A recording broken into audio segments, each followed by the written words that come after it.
बिल्कुल उनको जरूरत मेरी होगी तो बुलाएंगे और हम जाएंगे। हाँ। हाँ, लेकिन कब जाएंगे?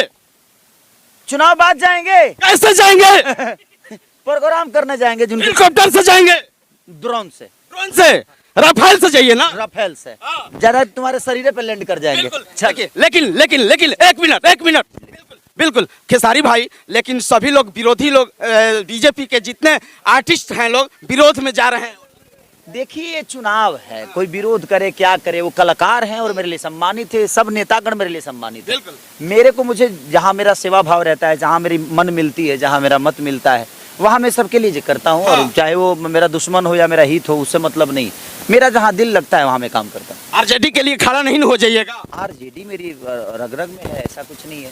और आरजेडी का मैं एक हिस्सा हूँ, मैं उस परिवार का एक बेटा हूँ, वो अलग विषय हो गया, अपना विचार अलग विषय हो गया। तो मेरा लालू परिवार से एक